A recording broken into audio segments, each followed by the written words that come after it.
시청자 여러분 안녕하십니까? 3월을 시작하면서 인사드립니다. 마켓 시그널 정보경입니다. 연휴를 보내는 동안 마음을 편하게 놓을 수만은 없었습니다. 미국과 이란을 둘러싼 지정학적 갈등에 국제 금융 정세가 불안에 떨었는데요.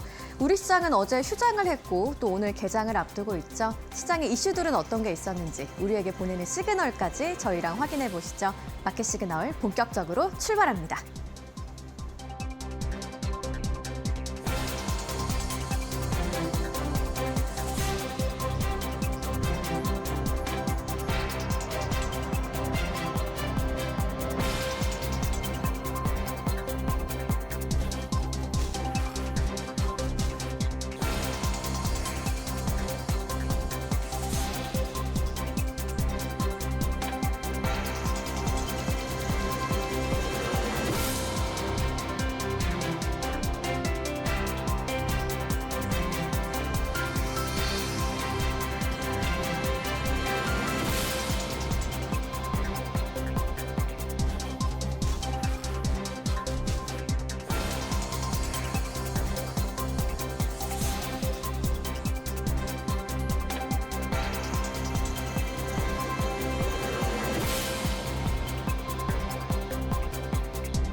네, 이란 확전 공포에 증시 전면은 리스크오프 장세가 펼쳐지고 있습니다. 지수의 움직임이 그렇게 크진 않지만 5시 30분 기준으로 혼조세를 보이고 있고요.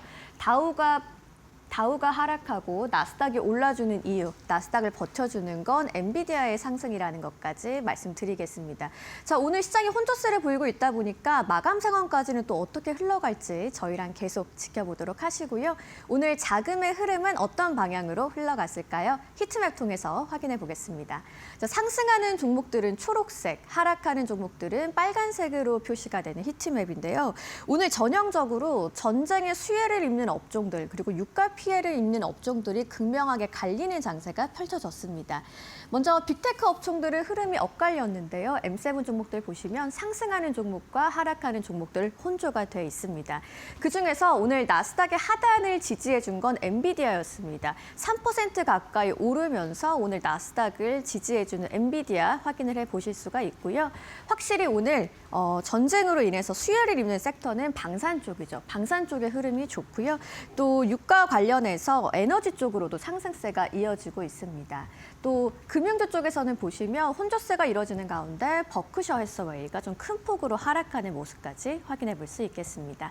오늘 자금의 흐름을 확인할 수 있는 히트맵이었고요. 시장에 커다란 이슈들이 있었습니다. 어떤 내용인지 한번 자세하게 들여다보시죠. 자, 먼저 오늘 시장을 흔들었던 이슈는 바로 이란 확전 공포에 따른 증시 전면의 리스크오프 장세가 펼쳐졌다는 건데요. 이 내용 한번 자세하게 들여다보겠습니다. 우리가 연휴를 보내면서도 마음을 푹 놓을 수가 없었던 이유였습니다. 주말 사이에 미국과 이스라엘이 이란을 전격 공습한 건데요. 많이 보도가 됐다시피 이란의 최고 지도자인 하메네이가 제거가 됐습니다. 자, 이번 사건은 1979년 이슬람 혁명 이후에 최대 분수령으로 평가를 할 만한 사건이었는데요. 이후에 이란이 강력한 보복을 공언한 상황이고요. 트럼프는 전쟁이 4주에서 5주 동안 지속될 가능성에 대해서 언급을 했습니다. 자, 그러다 보니까 시장은 이번 사건을 단기 충돌이 아닌 장기전 시나리오로서 경계를 하고 있습니다. 특히나 호르무즈 해협의 봉쇄 가능성이 커진 상황이고요. 사우디의 정유시설이 가동을 멈췄습니다. 또 카타르의 LNG도 생산을 중단하면서 단순한 군사 충돌이 아니고 글로벌 에너지 공급 쇼크 우려로서 받아들이고 있습니다. 자, 그러다 보니까 시장이 좀 크게 반응을 했죠. 특히나 눈에 띄는 건 유가의 급등인데요. 4년 만에 최대폭으로 올랐습니다. 안전자산을 선호하는 심리가 두드러지면서 금은 장중에 5,400달러를 돌파하기도 했고요. 시장의 공포지수를 의미하는 빅스는 22선에 근접을 했습니다. 미 국채 가격이 하락하면서 금리도 상승을 했는데요. 즉 에너지 쇼크 우려에 안전자산 선호와 변동성까지 동시에 급등을 한 상황입니다. 자, 시장이 더 흔들린 이유를 좀 이렇게 볼 수 있겠습니다. 자, 유가의 급등은 곧 인플레이션 재자극 가능성을 키우고요. 금리 인하에 대한 기대감도 약화를 했죠. 그러다 보니까 신용시장의 위축 조짐까지 보이고 있는데요. 자, 이번 이슈의 핵심은 단순한 전쟁 뉴스가 아니라 물가와 금리 경로까지 흔드는 충격으로 작용을 한다는 겁니다. 어떻게 보면 지금 시장이 전쟁만큼이나 유가를 더 무서워하고 있다라고 정리해 볼 수 있겠습니다. 자, 이런 중동발 리스크와 함께 또 시장에 몇 가지 이슈가 더 있었는데요. 엔비디아와 2월 제조업 확장 국면 지속까지 한번 내용 다뤄보도록 하겠습니다. 자, 먼저 엔비디아가 GTC에서 추론 특화 신형 AI 칩 공개를 예고를 했습니다. 이 GTC는 엔비디아가 매년 주최하는 행사인데요. 세계 최대 규모의 AI 개발자 컨퍼런스를 의미합니다. 자, AI 시장의 중심이 학습에서 추론으로 이동을 하고 있죠. 이런 상황에서 엔비디아가 GPU 일변도에서 추론 특화 시스템을 강화하는 전략의 전환을 의미하는 건데요. 자, 외부 기술인 그룹과의 결합을 통해서 성능과 전력 효율 개선에 초점을 맞추고 있습니다. 특히나 좀 향후에 차세대 로드맵을 기대하게 하는 부분이 있었는데요. 차세대 아키텍처인 파인만의 공개, 또 HBM5 탑재 가능성까지 거론이 되고 있습니다. 자, 그러다 보니까 오늘 시장에는 지정학 리스크 속에서 나스닥을 버텨주는 역할을 한 엔비디아의 이슈였고요. 또 한편 미국의 2월 제조업 PMI도 발표가 됐는데요. 확장 국면이 지속되고 있다는 걸 확인해 볼 수가 있었습니다. 먼저 ISM PMI가 예상치를 상회하게 나왔고요. S&P도 예상치보다 잘 나왔습니다. 2개월 연속 확장 국면을 유지해 오고 있는 건데요. 자, 시장이 본 핵심은 이렇습니다. 생산과 신규 주문은 둔화를 했고 고용은 29개월 연속 위축이 됐습니다. 특히나 좀 주목을 해볼 만한 부분이 가격 지수였는데요. 11.5포인트가 급등하면서 2022년 이후 최고치를 기록했습니다. 성장세는 유지를 했지만 비용 압력이 급등을 한 거고요. 물가 재상승 우려가 커지면서 금리 인하에 대한 기대감은 줄어들었습니다. 경기는 버티고 있지만 물가는 좀 다시 고개를 들고 있는 상황이라고 볼 수 있겠고요. 자, 그러다 보니까 오늘 시장 좀 이렇게 한마디로 정리를 해보겠습니다. 중동발 에너지 쇼크와 물가 부담 속에서 엔비디아가 나스닥을 간신히 떠받친 하루였다라고 한마디로 정리해 보겠습니다. 자, 그렇다면 종목별로는 또 어떤 이슈가 있었는지 특징주를 조민재 앵커와 만나보시죠. 주말 사이에 또 밤 사이에 제법 커다란 일이 있었음에도 불구하고 오늘 이 각종 이슈들, 특히나 특징주들은 제법 잘 버텨주고 있는 모습입니다. 가장 먼저 이 마이크로소프트 살펴보도록 할 텐데요. 각종 이 세 가지의 M7 종목들 어떤 이슈들이 있을지 만나보시죠. 마이크로소프트 오늘 기본적으로요. 이 마이크로소프트와 엔비디아 그리고 아마존까지 주가를 조금 떠받칠 수 있을 만한 이유가 바로 오픈 AI로부터 나왔습니다. 이 오픈 AI가 미국 국방부의 기밀 네트워크에 이 자사 AI 모델을 제공하기로 합의했다고 밝혔기 때문인데요. 최근 들어서 엔트로픽이 이 자기네 회사의 AI가 감시나 또는 무기 개발에 쓰이는 걸 반대했다가 트럼프 대통령에게 미운 털이 단단히 박혔죠. 결국 이 엔트로픽의 클로드가 퇴출되면서 그 빈자리를 바로 오픈 AI가 꿰찬 건데요. 대표적인 수혜주인 마이크로소프트 덕분에 오늘 이 저가 매수와 더불어서 강하게 뛰어 올랐습니다. 또 엔비디아, 이 좀 전에 말씀드렸던 소식인데요. 엔비디아가 다음 달 이 GTC 컨퍼런스에서 AI 추론 전용 새 프로세서를 공개할 예정이라고 밝히면서 더더욱 이 주가에 대한 기대감이 올라갔습니다.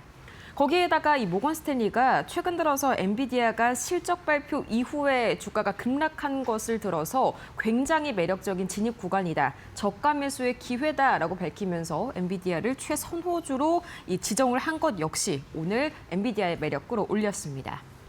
다만 아마존과 엔비디아도 저 오픈 AI의 직접적인 수혜주죠. 다만 아마존은 오늘 조금 내렸습니다. 이 아마존이 AI 인프라를 확충하기 위해서 스페인에 180억 유로, 그러니까 우리 돈으로 26조 원이라는 거액을 추가 투자하겠다고 밝혔기 때문인데요. 지난 2024년에 발표했었던 초기 투자금 157억 유로를 감안을 한다면 스페인에 우리 돈으로 약 50조 원이라는 거금을 투자하는 건데 당연히 투자자들의 입장에서는 반갑지 않은 소식이겠죠. 거기에다가 아마존의 데이터 센터가 공격을 받아서 서비스 중단 사태가 벌어진 점도 주가에 하방 압력을 더했습니다. 이 세 가지 종목 마감가 기준 상황 바로 보도록 하겠습니다. 마이크로소프트 오늘 오픈 AI발 호재에 힘을 입어서 1.5%가량 상승으로 마무리를 지었고요. 이어서 엔비디아도 마찬가지로 3% 가까이 굉장히 강한 상승세를 보였습니다. 다만 아마존 오픈 AI의 호재에도 불구하고 하락한 이유 명확했죠. 0.7% 하락했습니다. 나머지 M7 종목 상황들도 보도록 할 텐데요. 이 애플부터 차례대로 만나보도록 하겠습니다. 우선 애플과 구글은 공통적으로 한 가지 굉장히 강한 소식 하나가 있었습니다. 애플이 자체 AI 인프라를 구축하는데 어려움을 겪고 있죠. 이것 때문에 이제 차세대 시리를 구글의 데이터 센터에서 구동하는 방안을 논의 중이다. 이 소식이 굉장히 밤사이에 이 뉴욕 증시 일면을 꽉 채웠고요. 특히나 애플은 오늘 굉장히 강한 모습 보였는데 이 보급형 아이폰 17E를 공개하면서 가성비에 굉장히 승부수를 띄우는 모습이었습니다. 테슬라 오늘 장중에 상승하는 모습을 보이기도 했는데요. 이 올해 2월 들어서 프랑스에서 등록 대수가 전년 대비해서 55%나 늘었고요. 노르웨이에서는 32%나 늘어났습니다. 이 최근 2년간 유럽 시장에서의 부진을 딛고 판매량 반등 신호가 나왔다는 점에서 오늘 이 하락폭이 다소 제한되는 모습, 장중에는 상승 전환하는 움직임까지 나왔는데 이 세 종목의 마감 기준 상황 바로 만나보시죠. 가장 먼저 애플입니다. 0.2% 강보합권에서 하루를 마무리 지었고요. 이 장 중반에 비해서 약간은 후반 들어서 상승폭 빠지는 모습이 나왔습니다. 이어서 구글 보도록 하겠습니다. 구글은 1.68% 제법 깊은 하락폭이 나왔습니다. 아무래도 엔비디아가 상승하게 된다면 이 자체집 TPU를 가지고 있는 구글은 반대급부로 빠질 수밖에 없는 그런 상황이겠죠. 추가적으로 테슬라 0.2% 결과적으로 유럽 시장에서 긍정적인 소식 전해지면서 강보한 마무리를 지었습니다. 추가적으로 시장을 움직인 세 가지의 종목들 오늘 반드시 알아야 하는 이슈입니다. 가장 먼저 팔란티어 오늘 굉장히 강한 모습을 보였는데요. S&P 500 종목 중에서 가장 큰 폭으로 상승한 팔란티어였습니다. 주말 동안에 미국과 이스라엘이 이란을 공격하면서 방산주 전반이 밤사이에 강세를 보였는데요. 그중에서도 팔란티어는 지난 4분기에 이 미국 정부로부터의 매출이 전체 매출의 40% 이상을 차지한 만큼 굉장히 직접적인 수혜주로 부각을 받았습니다. 또 오늘 엔비디아 관련 굉장히 강한 소식 하나가 또 나왔었는데요. 그 수혜주인 코히어런트. 이 엔비디아가 AI 인프라를 더더욱 고도화시키기 위해서 광통신 기업 두 곳에 각각 20억 달러씩 총 40억 달러, 우리 돈으로 5조 8,800억 원이라는 거금을 투자했습니다. 그 주인공 중 하나인데요. 코히런트와 루멘텀, 이 두 가지 회사 모두 빛을 활용한 실리콘 포토닉스 기술을 개발하는 기업입니다. AI 데이터 센터의 핵심 부품을 공급하는 기업이죠. 덕분에 오늘 주가가 마찬가지로 급등했습니다. 다만 에어로바이런먼트, 우리나라에 투자하시는 분들도 상당히 많은 그런 종목이죠. 오늘 굉장히 급락해가지고 깜짝 놀라신 분들이 많으실 텐데 이 레이먼드 제임스가 투자 의견을 강력 매수해서 시장 수익률 하회로 크게 하향 조정했습니다. 미국 우주군과 체결한 14억 달러 규모의 계약에서 독점권을 상실했다는 점이 그 이유였는데요. 해당 프로그램은 재입찰될 예정입니다. 이 때문에 오늘 급락했던 에어로바이런먼트까지 세 가지 기업들의 이 마감가 기준 상황 바로 만나보시죠. 팔란티어 테크놀로지 거의 6% 이상 상승했고요. 다음으로 이 코히런트 보도록 하겠습니다. 15% 두 자릿대 급등세 보였습니다. 마지막으로 오늘 급락 면치 못했던 에어로바이런먼트 17.47% 거의 20% 가까운 급락이 나왔습니다.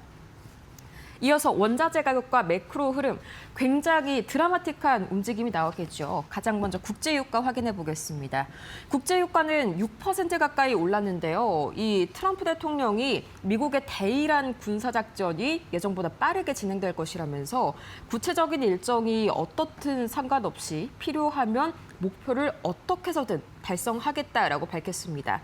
당연히 지정학적인 리스크를 올려줄 수밖에 없는 발언인데 상승폭이요. 이 장중 대비해서는 장 마감 후반부로 갈수록 상당히 줄어드는 모습이 나왔습니다. 이란이 미국과 협상에 나서라면서 이 주변에 있는 석유 부국들을 막 공격하고 나섰죠. 이것 때문에 전쟁이 조기에 종료될 수 있다는 기대감이 장 후반부로 갈수록 커지면서 국제유가는 상승폭을 줄여나갔고요. 원달러 환율도 16원 가까이 제법 큰 폭으로 올랐습니다. 어쩔 수가 없겠죠. 안전자산인 달러가 강세를 보이면서 원달러 환율은 상승세를 보였고요. 비트코인은 이 공습 직후에 3% 넘게 급락해서 6만 3천 달러까지 빠졌다가 다시 한번 공습 이전의 수준을 회복했습니다. 이 좀 전에 말씀드렸다시피 전쟁이 조기에 종료될 것이라는 기대감이 비트코인을 지금 이 시각 큰 폭으로 끌어올리고 있고요. 금 가격도 1.75%. 전반적으로 전쟁이 터지면 이 안전자산에 대한 선호 심리가 커지겠죠. 대표적인 안전자산인 금값은 오를 수밖에 없습니다. 다만 마찬가지로 상승폭을 다소 줄인 금이고요. 미국채 10년물과 미국채 2년물은 큰 폭으로 올랐습니다. 그리고 아직까지도 크게 이 상승폭을 줄이지 못하고 있는데 이란 전쟁으로 인플레이션이 가속화될 것이라는 우려가 등장하면서 미국의 국채 가격이 하락했고요.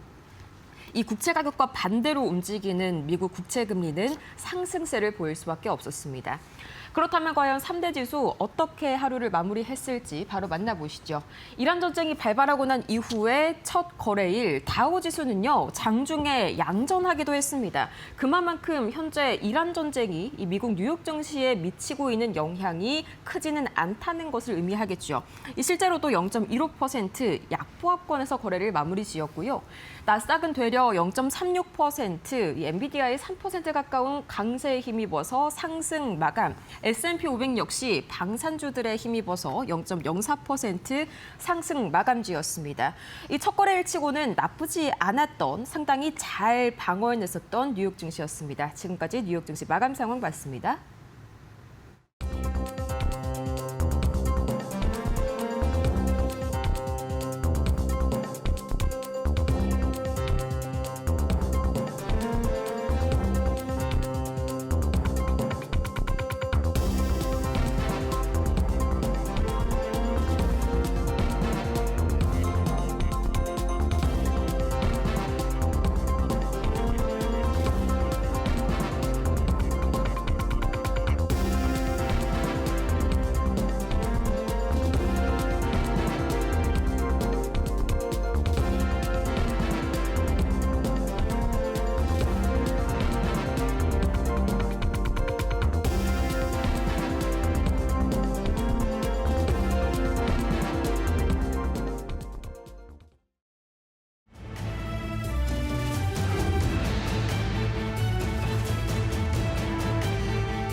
밤사이 뉴욕 증시 이 5가지만큼은 반드시 알아가세요. 머스노 5 오늘도 출발합니다. 먼저 첫 번째 소식입니다. 이 미국이 이란을 공습한 이후로 굉장히 좀 가슴 졸이신 분들이 많을 텐데 오늘 결과적으로 3대 지수가 잘 이 지수를 방어를 하면서 마무리가 됐었죠. 생각보다 타격이 심하지 않은 모습입니다. 미국과 이란 간 군사 충돌 소식에 뉴욕 증시는 장 초반 급락하면서 패닉셀링이 나타났지만 시장은 빠르게 안정을 되찾았습니다. 공황이 장기화되지 않은 데에는 몇 가지 분명한 이유가 있었는데요. 가장 큰 진정 요인은 국제유가가 상승폭을 축소한 데 있었습니다. 장중 한때 12%까지 급등했던 WTI는 상승폭을 5%대로 줄였는데요. 미국의 이번 공격으로 이란 해군이 사실상 무력화되면서 호르무즈 해협의 봉쇄 위협이 크게 줄었다는 점이 이 가장 큰 특징이었고요. 두 번째로는 과거 걸프전 등 지정학적인 위기 당시에 단기 급락에서 빠른 반등 흐름이 반복됐던 역사적인 경험도 매수 심리를 자극했습니다. 이 전쟁 뉴스는 단기 충격에 그치는 경우가 많다라는 학습 효과가 작동한 셈인데요.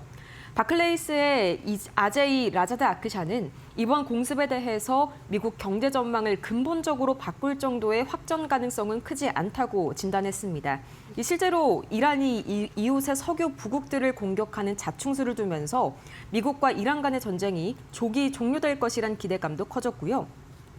마지막으로 결정적인 반전의 주역은 대형 기술주였습니다. 엔비디아가 3%대, 마이크로소프트가 2% 상승하는 등 이 현금 창출력이 뛰어나고 글로벌 수요 기반이 탄탄한 빅테크 기업들이 저가 매수 기회라는 인식 아래에서 강하게 반등하면서 나스닥 지수를 끌어올렸습니다. 다만 이 전쟁의 이런 위협으로 인해서 원자재 가격들은 크게 출렁였었죠. 크게 알루미늄과 금값 그리고 이어서 가스 가격까지 차례대로 만나보시죠. 중동 전쟁의 확산으로 원자재와 에너지, 안전자산의 가격은 동시에 급등했습니다. 알루미늄은 3% 넘게 오르면서 1월 이후에 최고치를 기록했는데요. 호르무즈 해협의 봉쇄 가능성에 따라서 중동발 공급 차질 우려가 커진 영향입니다. 천연가스는 더 큰 충격을 받았는데요. 이 커타르 에너지가 세계 최대 LNG 수출 기지 가동을 중단하면서 유럽의 가스 가격이 한때 50% 넘게 급등했습니다. 국제유가도 강세입니다. 브렌트유는 8% 가까이 상승했고 해협 통행이 수주간 제한될 경우 배럴당 $100 돌파 가능성도 제기됩니다. 이 미국의 휘발유 가격 역시 추가 인상이 예상이 되지만 다만 이 조기 종전 가능성이 부각되면서 국제유가는 상승폭을 다소 줄인 모습이고요. 안전자산인 금도 급등했습니다. 금 선물은 온스당 $5,400 선까지 오르면서 지정학적 리스크 프리미엄이 반영됐습니다. 시장의 전망은 분쟁의 지속 기간에 달려 있는데요. 충돌이 장기화될 경우에는 원자재와 에너지 가격 불안이 이어질 가능성이 큽니다. 오늘 시장이 제법 잘 버텨줬었죠. 다만 약간의 좀 혼조세는 있었는데 이 매크로 지표도 상당히 좋게 나왔습니다만 세부적인 사항을 들여다보자면 좀 혼조세를 유발할 만한 살짝 불편할 만한 내용이 섞여 있었습니다. 바로 제조업 경기 관련 내용입니다. 미국의 2월 제조업 경기가 2달 연속 확장 국면을 이어가며 시장 예상치도 웃돌았습니다. ISM 2월 제조업 구매 관리자 지수 PMI는 52.4를 기록했는데요. 전월보다 0.2포인트 소폭 하락했지만 시장 예상치 51.8은 상회했습니다. PMI는 50을 기준으로 확장과 위축을 가르는데 2개월 연속 확장을 유지한 겁니다. 다만 가장 눈에 띄는 부분은 가격 지수였습니다. 70.5로 전월보다 11.5포인트 급등하면서 2022년 6월 이후 최고치를 기록했기 때문인데요. 철강과 알루미늄의 가격 상승과 관세 영향이 주요 원인으로 지목됩니다. 한편 S&P 글로벌의 2월 제조업 PMI 확정치는 51.6으로 7개월 연속 확장세를 이어갔지만 최근 7개월 중에서는 가장 낮은 수준을 기록했습니다. 수출은 8개월 연속 감소했고 생산 증가세도 둔화됐는데요. 미국의 제조업은 확장 흐름을 유지하고 있지만 비용 압박과 고용 부진이 여전히 부담 요인으로 남아 있습니다. 다만 많은 분들께서 관심을 가지고 있는 이 테슬라, 오늘만큼은 상당히 강하게 강보합권에서 견조한 마무리를 보여줬었죠. 유럽 시장에서 다시 한번 좀 반등 흐름이 나타나고 있다. 이런 시그널이 잡혔기 때문입니다. 미국 전기차 업체 테슬라가 최근 2년간 유럽 시장에서 부침을 겪었지만 올해 2월 들어서 반등 조짐을 보이고 있습니다. 현지의 공식 통계에 따르면 테슬라는 2월 프랑스에서 차량 등록 대수가 전년 대비 55% 급증했습니다. 대부분의 경쟁업체들이 판매 감소를 기록한 가운데 나온 결과인데요. 노르웨이에서도 판매가 32% 늘었지만 덴마크에서는 18% 감소하면서 국가별로는 다소 엇갈린 흐름을 보였습니다. 테슬라는 지난해 유럽 판매가 27% 줄었는데 중국 전기차 업체들의 공세와 최고 경영자인 일론 머스크의 정치적인 논란 그리고 모델의 노후화가 영향을 준 것으로 분석됩니다. 다만 회사는 최근 모델 Y와 모델 3의 저가형 버전을 미국과 유럽에 출시하고 지난해 말부터 본격 인도를 시작했죠. 유럽 시장에서의 점유율 회복 여부가 주목되는 대목입니다. 거기에 밤사이에 이 엔비디아의 주가가 3% 이상 오르면서 다시 한번 나스닥을 상승 흐름으로 이끌어줬었죠. 이 엔비디아 관련 자체 호재도 있었지만 엔비디아가 대규모 투자에 나선다는 소식, 특히나 오늘 포토닉스 관련 기업들 우리 시장에서도 주목하셔야겠습니다. 엔비디아가 차세대 AI 인프라 강화를 위해 대규모 투자에 나섭니다. 엔비디아는 2일 광자 공합 기업이자 포토닉스 기업인 루멘텀과 코히런트에 각각 20억 달러씩 총 40억 달러, 우리 돈으로 5조 8천억 원을 투자하겠다고 밝혔는데요. 이번 투자는 데이터 센터용 AI 칩의 속도와 또 효율을 높이기 위한 실리콘 포토닉스 기술 확보가 목적입니다. 광기반 기술은 전기 신호 대신에 빛을 활용해서 데이터를 전송하기 때문에 대규모 AI 연산 환경에서 병목 현상을 줄일 수 있는 핵심 기술로 꼽히고 있는데요.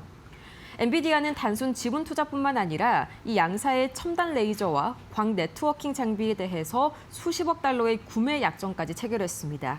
발표 직후에 루멘텀과 코이런트 주가는 미증시 프리마켓에서 6% 이상 급등했고요.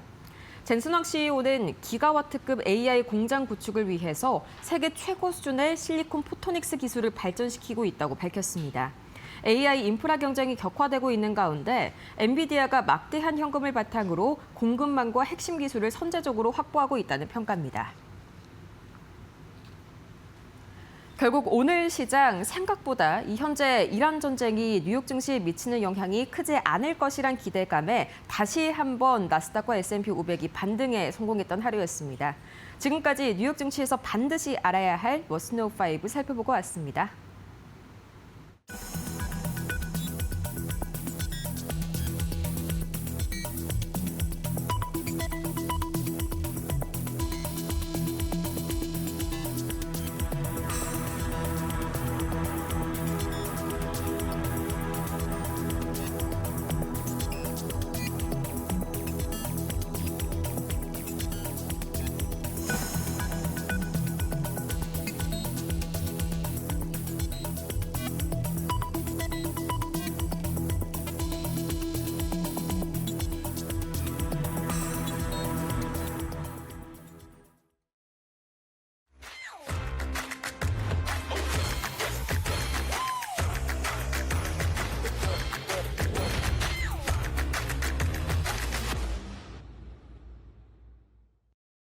월가에서 보내는 시그널을 알아보는 시간입니다. 월가 시그널 오늘도 신일섭 위원님과 함께합니다. 어서 오세요. 네, 안녕하세요. 네, 연휴 잘 보내셨죠, 위원님? 네. 미니 연휴가 또 있어가지고 네. 네, 여러분들이 즐거우셨을 것 같아요. 오늘 좀 헤어스타일도 바뀌시고 화사하시네요. 선생님이 바뀌었습니다. 네. 자, 우리가 연휴를 보내면서 또 마음이 한편으로는 좀 무거웠습니다. 중동발 리스크 때문에 시장이 굉장히 떠들썩했었는데 어제 그렇게 지수가 큰 폭으로 움직이지는 않았습니다. 혼조세로 마감을 했고 리스크오프 장세가 펼쳐지면서 좀 업종별로도 뭐 전쟁의 수혜를 입는 업종, 유가의 피해를 없는 업종 좀 극명하게 갈리는 모습이었는데 위원님께서는 어제 시장 상황 어떻게 보셨나요? 저는 뭐 큰 영향이 없다고 봅니다. 지금 미국은 세계 최강 대국이고 무슨 짓을 해도 누구도 태클을 걸지 못합니다. 여러분들 지금 중국 정부에서 공식 발표 나오는 데까지 14시간 동안 네. 침묵한 거 아실 테고요. 푸틴은 단지 편지 한 장 보냈습니다. 이것이야말로 바로 독재자의 최후죠. 네. 뭐 트럼프 보고 뭐 독재 정치다 하지만 미국은 민주주의 사회고 거기는 이제 왕을 버렸더니 신이 들어서지 않습니까?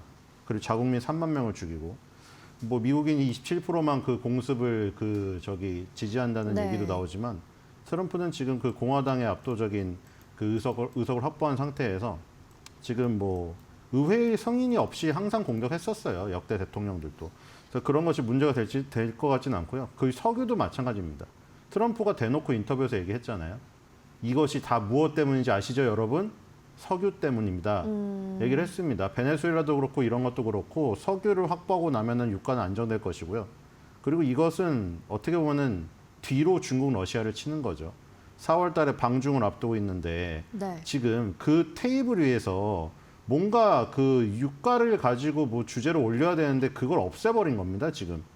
지금 이란산 원유 호르무즈 해협이 네. 저기 차단되면 가장 피해를 보는 건 누구냐? 이란과 중국입니다. 근데 왜 호르무즈 해협을 저기 했을까요? 봉쇄했을까요? 이란은 더 이상 갈 데가 없는 겁니다. 여러분들 궁지에 물리면 쥐가 어떻게 하죠? 마지막 발악을 하죠. 하지만 그 발악도 잠시입니다. 결국 쥐의 숨통 끊기게 돼 있고요. 이런 것들은 최후의 수단이기 때문에 그동안 한 번도 쓰지 않았던 거예요. 호르무즈 해협 봉쇄 그동안 얘기만 했지 실질적으로 봉쇄한 건 처음이거든요. 네. 그만큼 이란은 더 이상 쓸 카드조차 없다는 것이죠. 그래서 이런 상황이 끝나면 다 유가도 안정되는 것이고 지금 뭐 PMI니 이런 거 다 좋게 나오고 있는 거 아시죠? 네네. 그렇기 때문에 이 트럼프는 쓸 카드가 상당히 많습니다. 4월달 방중을 앞두고 테이블에 세팅을 하고 있는 상황이라고 보시면 될 것 같고요. 그 다음에 금리 인하 카드도 남아 있죠. 네. 그래서 이제 이 중간 선거를 앞두고 뭐 이 지지 세력만 잘 결집을 시켜서 이 부분만 잘 넘어간다고 한다면은 저는 뭐 큰 주가에 문제는 없다는 생각이 들고요. 어제도 마찬가지로 매그니피센트 세븐도 강했고요. 그리고 예를 들어서 방산주랑 그 정유주가 강했잖아요. 네. 그러니까 사실 뭐 미국 증시라는 게 어떤 하나의 섹터로 뭐 무너지고 이런 그 알고리즘을 갖고 있지 않기 때문에 좋습니다. 오히려 균형을 맞추는데 좋고요. 뭐 어떤 곳이 내려가면 어떤 곳이 오르고 그리고 또 제가 얘기 들었다시피 미국 증시에는 세계 최고의 기업들이 여러 기업들이 상장이 되어 있기 때문에 서로 균형을 맞추면서 그런 저울들을 한쪽으로 기울지 않게 하는 이 체계를 갖고 있습니다. 그렇기 때문에 저는 만약에 뭐 어제처럼 장중에 그런 변동이 나온다거나 저번에도 말씀드렸는데 우리나라 장 초반에 삼성전자, SK하이닉스 하락했을 때 그때가 절호의 기회죠.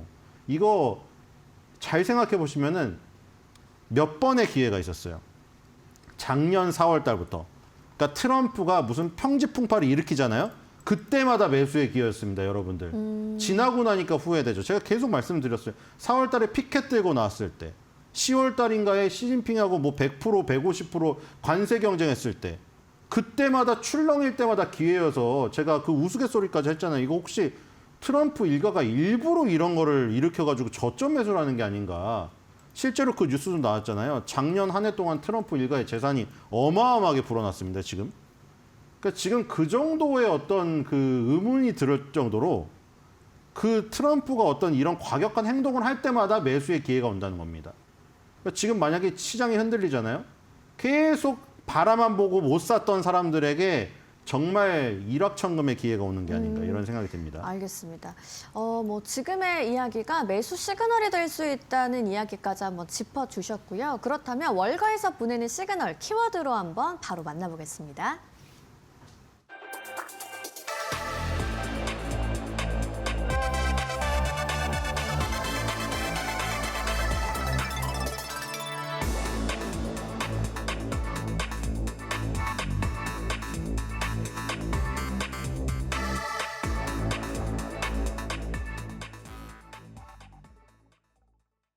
네, 중동 리스크가 확산되면서 뚜렷하게 수혜를 입는 업종들이 있었습니다. 어제도 확인을 해볼 수가 있는데 그중에 대표적인 게 방산주겠죠. 오늘 중동발 방산주 수혜로 첫 번째 키워드 준비해 주셨네요.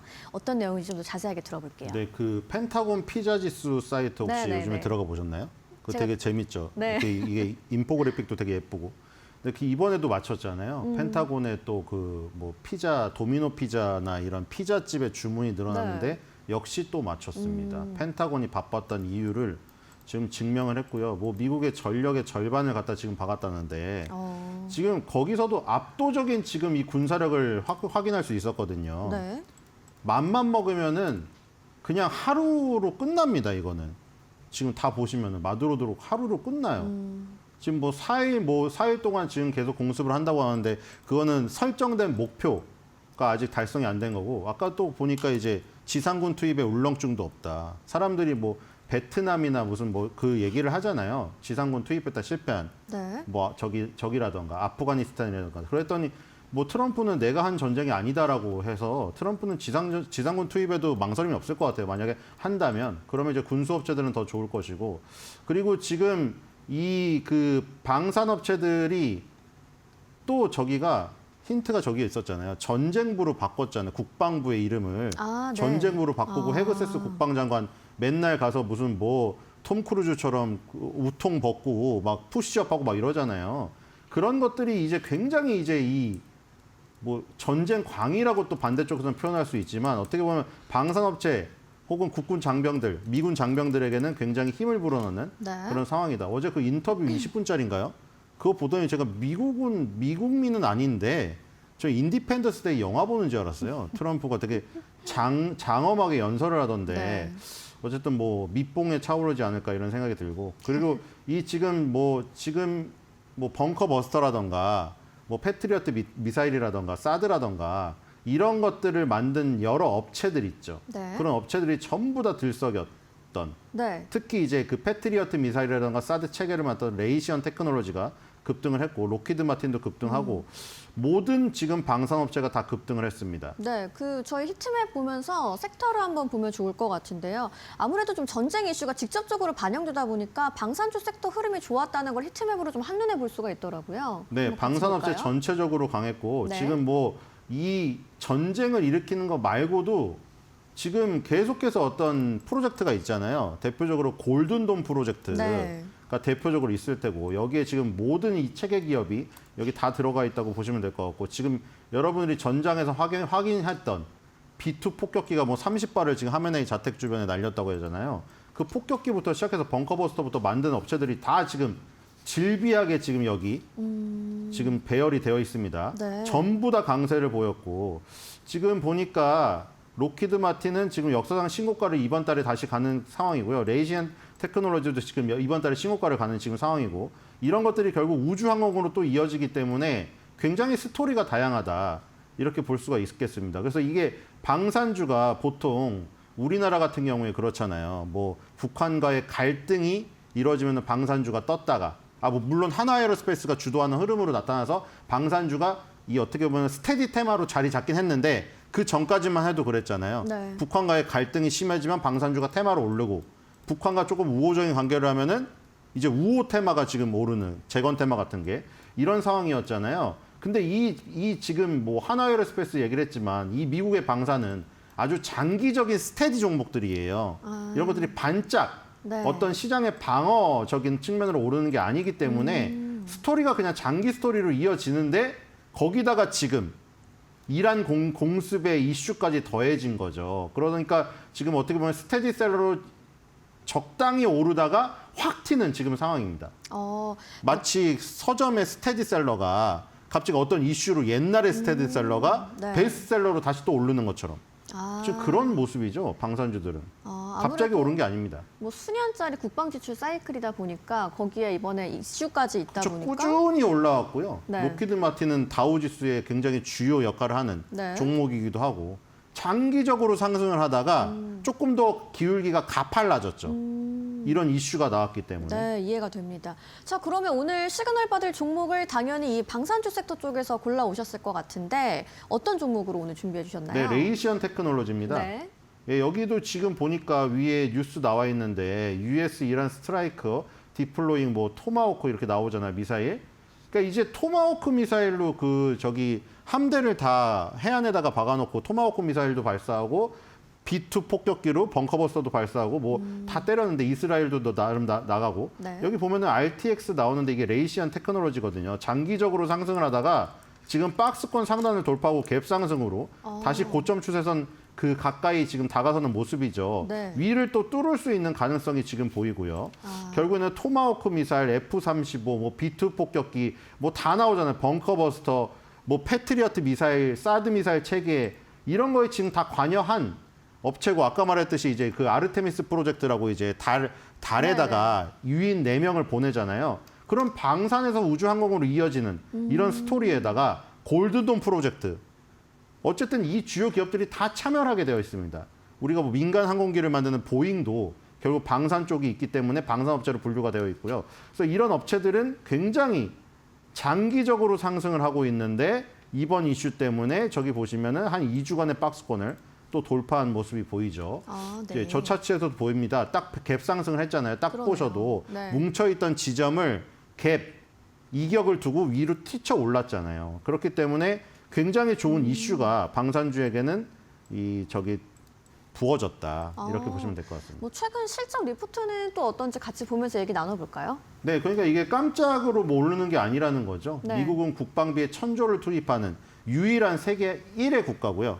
그래서 천조국이라고 부르죠. 근데 뭐 이제 이제는 그걸 2,000조국이다라고 2,000조국으로 바꾼다고 하죠. 하는데 네. 이건 말도 안 되는 수치고 그러니까 네. 이 트럼프가 계속 얘기하지 않습니까? 누구도 세계에서 누구도 우리를 따라올 수 없고 우리나라 군대는 어느 때보다 강하다. 뭐 그런 얘기를 하고 있는데 레이시언 테크놀로지도 17개 분기 동안 12개 분기 매출 어닝 서프라이즈입니다. 네. 자, 그리고 1월 27일 날 가장 최근 2025년도 4분기 실적이 나왔죠. 이때도 다 어닝 서프라이즈입니다. 22.72빌리언 달러가 매출 컨센서스였는데 24.24 빌리언 달러 나오면서 6.68% 매출 어닝 서프라이즈 나왔고요. EPS가 주당 1.47 예상이었는데 1.55 나왔습니다. 5.44 상회했습니다. 네. 결국 외형 성장과 이 마진 확대가 계속 늘어나고 있고요. 그리고 트럼프가 계속 압박을 가하고 있죠. 방산 기업들, 너네 배당도 하지 말고 주주 환원에 관심을 두기보다는 계속해서 성장 엔진을 밟아라. 이렇게 지금 독촉을 하고 있기 때문에 그런 이 부분들이 계속 작용을 하고 있다. 트럼프가 임기가 얼마 안 남았다고 이게 끊길 것이냐. 이게 끝이 아닙니다. 그렇죠? 예를 들어서 지금 트럼프 밑에 있는 사람들, 루비오 국무장관이라든가 벤스 부통령, 헤그세스 국방장관 이런 사람들이 예를 들어 그 정권을 연임을 한다. 계속해서 그쪽에서 그 사람들은 더 강성이거든요. 그렇기 때문에 이 방산주의 어떤 장기적인 모멘텀 네. 계속해서 불지 않을까. 그리고 러시아 우크라이나 전쟁 때문에 우리가 이제 알았잖아요. 현대에서 전쟁이 안 일어날 것이다. 이런 것은 굉장히 어리석은 생각이다. 진짜로 이 현장에서 무기가 실제로 쓰이는 이런 부분들 네. 계속된다. 이렇게 보시면 될 것 같고요. 컨센서스도 한번 보면서 네, 마무리해보죠. 219.58달러 나와 있는데 네. 여기서 지금 현재 주가에서 8.37만 오르면 도달이 돼버리기 때문에 목표 주가를 올려야 될 것 같습니다. 자, 12개의 의견이 있는데요. 8바이에 4홀드 나와서 모더레이트 바이, 예, 평균적인 매수 의견이 나와 있는 상태입니다. 알겠습니다. 자, 레이시온 테크놀로지스 뭐 계속해서 성장세를 이어가는 부분까지 확인을 했고요. 그렇다면 우리 시장에는 좀 어떤 섹터, 어떤 종목에 영향이 있을지 기대가 되는데 뭐 방산, 항공, 우주, 뭐 군사 부품 어느 쪽에서 찾아볼까요? 당연히 일단 한화 에어로스페이스를 봐야겠죠. 네. 아까 로키드 마틴 얘기를 했지만 로키드 마틴의 하이마스가 연에 뽑아낼 수 있는 그 어떤 공급의 제한이 있기 때문에 그 부분을 뚫고 들어간 게 천무죠. 물론 뭐 성능도 뛰어난다고 하지만 성능이 뛰어나도 세계적인 어떤 인지도나 어떤 미국과의 관계 때문에 로키드 마틴을 선택할 수밖에 없는데도 불구하고 네. 한화 에어로스페이스를 선택했다는 것은 굉장히 큰 의미가 있고 한화 에어로스페이스를 비롯하여 조방원이 지금 SK 하이닉스랑 삼성전자가 가는 동안 약간 주춤거리고 있잖아요. 근데 잊으시면 안 될 거는 삼성전자, SK 하이닉스도 중간중간에 쉼표를 찍을 시간이 필요하다. 그 시간을 벌어주는 섹터는 누구일 것이냐. 역시 가장 최근에 떠오른 신인 세력인 조방원이다. 그중에서도 방산 굉장히 중점을 둬야겠죠. 거기다가 이제 이런 이슈까지 발생됐기 때문에 만약에 이 사태가 장기화되면 장기화될수록 한화에어로스페이스, LIG넥스원, 현대로템, 한국항공우주 이런 주요 우리나라 방산주들에게도 굉장히 좋은 모멘텀이 될 것이라는 생각이 듭니다. 알겠습니다. 자, 중동 긴장이 고조되면서 방산주가 다시 움직입니다. 단기 테마가 아니라 예산 사이클 플레이로 좀 접근을 해봐야겠죠. 우리 시장에서는 시그널 받을 종목으로 하나 에어로스페이스 살펴봤습니다. 이어서 월가 시그널의 두 번째 키워드 바로 만나보시죠.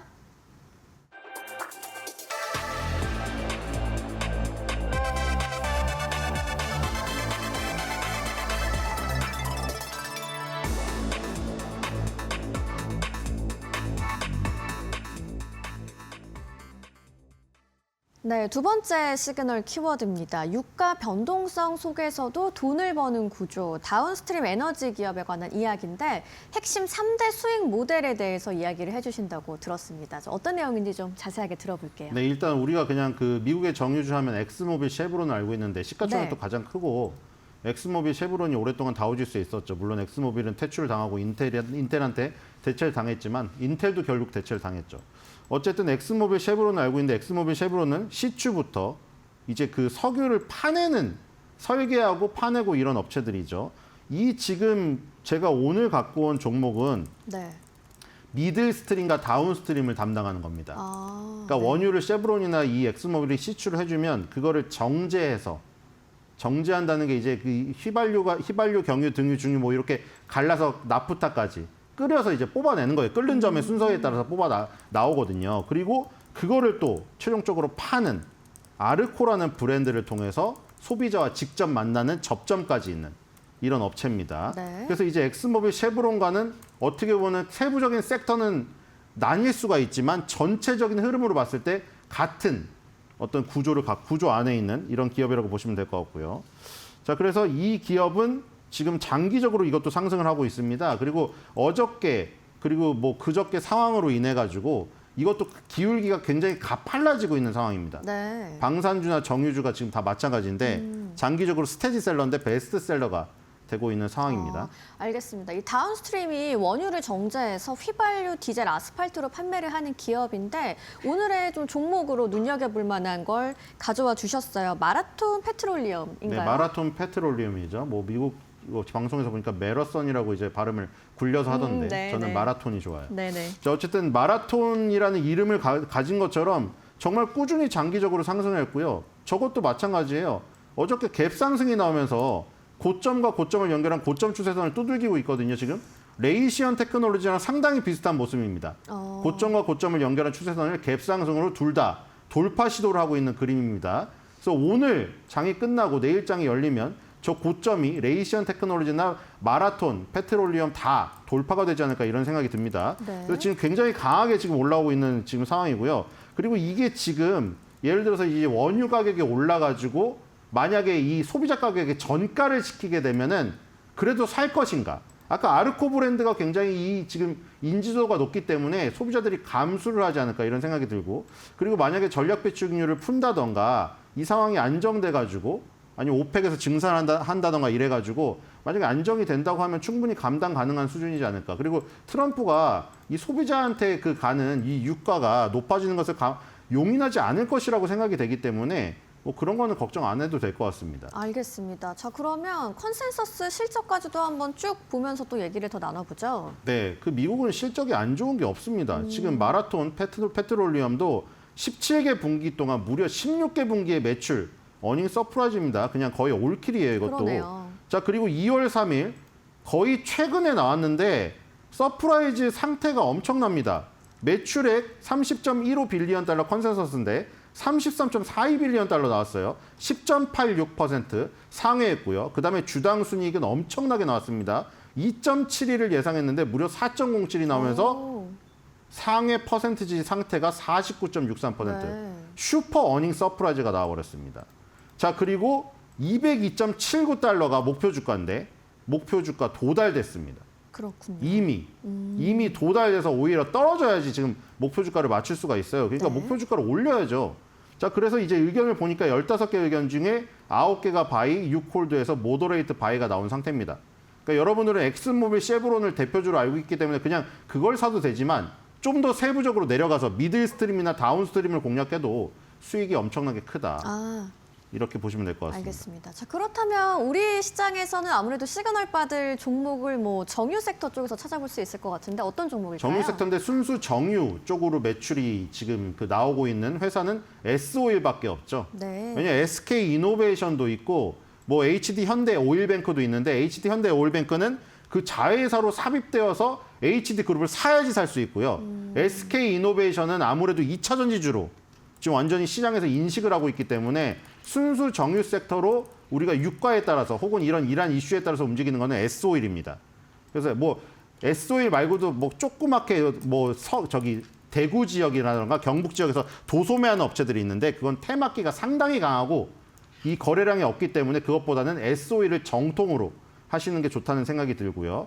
그래서 S-오일, 그다음에 뭐 엑스모빌, 쉐브론 이런 업체들은 약간 동행하는 경향이 있다. 이렇게 보시면 될 것 같고요. 그래서 미국의 정유 섹터가 강했기 때문에 우리나라에서도 S-오일의 강세가 예상이 됩니다. 아, 알겠습니다. 자, 유가가 불안할수록 이 정제, 운송, 친환경 3박자 기업에 좀 주목을 해보면서 오늘 마라톤 페트롤리엄 알아봤고요. 우리 시장에서는 S-오일로 좋은 시그널 기대된다고 말씀해 주셨습니다. 지금까지 신일섭 위원님과 함께했습니다. 좋은 말씀 고맙습니다.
외신에서 주목하는 국내 기업과 이슈에 대해 살펴봅니다. 숨겨져 있는 투자 정보 드리는 히든 글로벌 시간. 오늘도 조호진 타키온 대표와 함께합니다. 어서 오세요. 예, 안녕하세요. 네, 오늘 뉴욕 증시가 생각보다 우리 우려보다는 많이 빠지지가 않았습니다. 그만큼 우리 시장에서도 좀 영향이 제한적이지 않을까 이런 기대감이 좀 가득한 출발인데 뭐 오늘은 어떤 언론사에서 어떤 기사 가져오셨을까요? 예, 그 현대차 아틀라스가 올해 초에 이제 엄청난 이제 시장에 혁명적인 변화를 일으키지 않았습니까? 그렇죠. 금요일에도 10% 올랐죠. 예, 현대차 아틀라스와 또 이제 그 대비되는 경쟁사가 테슬라 옵티머스인데 네. 두 로봇에 대한 장단점을 갖다 블룸버그가 길게 이제 분석을 했습니다. 아, 두 개를 비교했다니 상당히 좀 재밌겠다 하는 생각이 드는데 한번 볼까요? 자세한 내용도 같이 보도록 하겠습니다.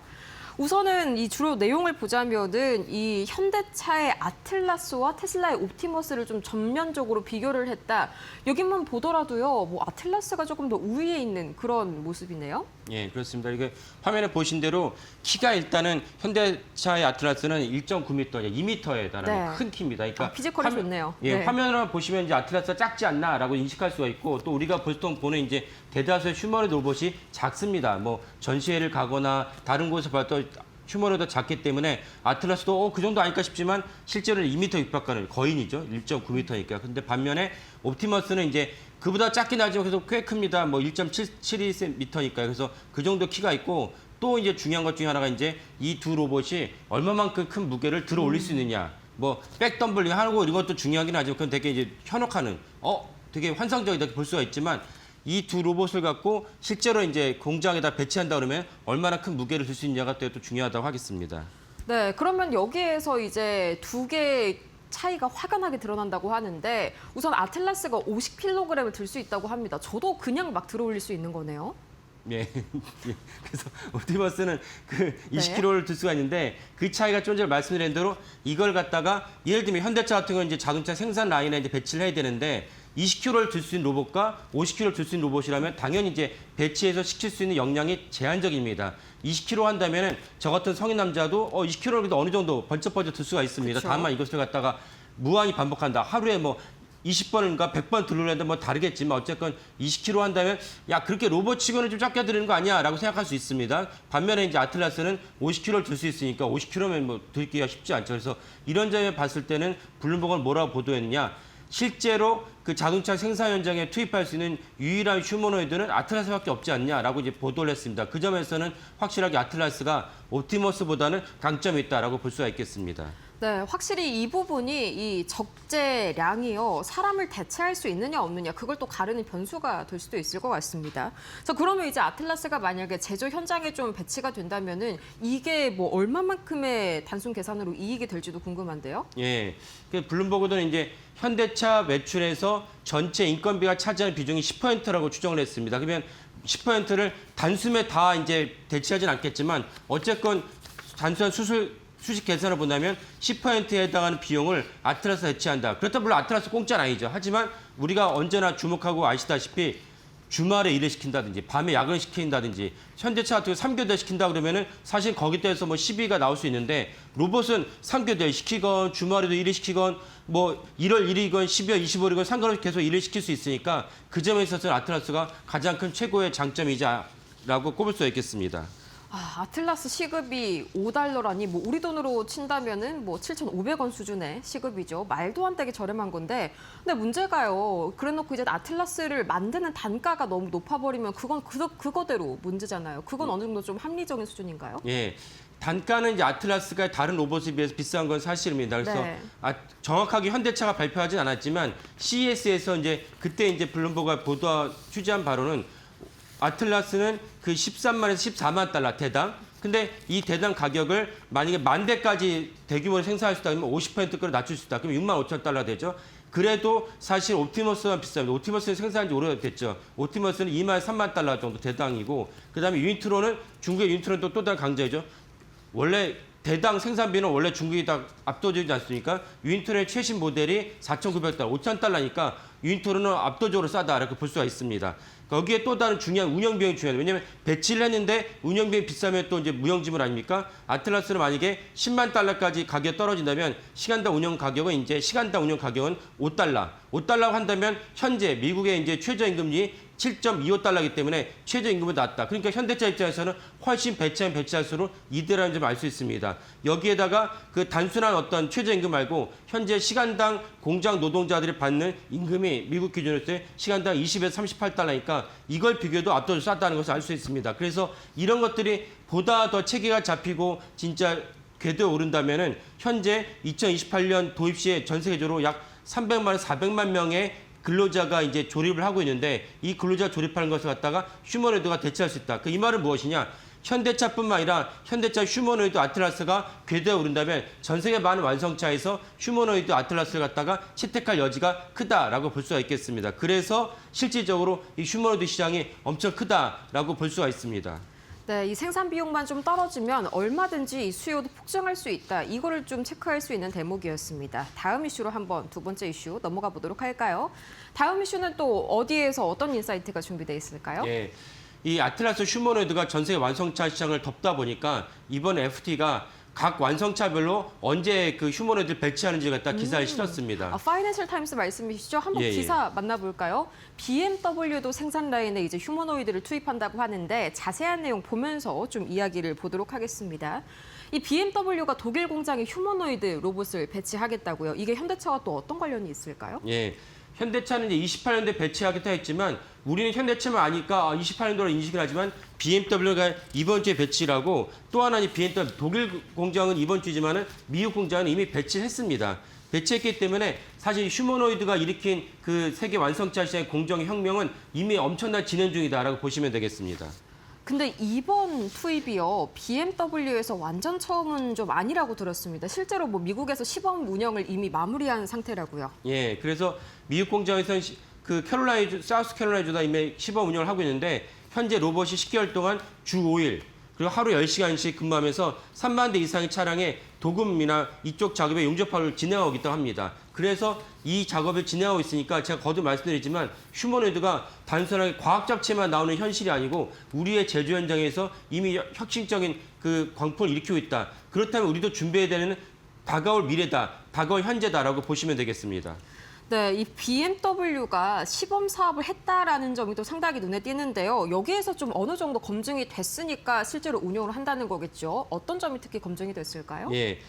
그래서 그 공장에서 다른 작업 근로자랑 같이 일을 하고 있는데 같이 병행하는 근로자 입장에서는 일반 근로자가 평상시 했던 것보다는 좀 어려운 작업복 입고 이제 근로를 한다고 합니다. 그래서 이런 것들을 통해서 시범 운영을 하면서 해당 로봇의 부족한 점, 또 해당 로봇이 사람 근로자랑 같이 일했을 때 어떻게 시너지 효과를 낼 수 있지 또 주도 면밀하게 검토하고 있습니다. 이런 검토하는 작업을 거치면 거칠수록 해당 작업의 시행착오를 줄이면서 보다 회사 입장에서는 인건비는 낮추고 판매하고 생산하는 장차는 더 많아지는 이런 효과를 누릴 수 있을 거라고 여겨집니다.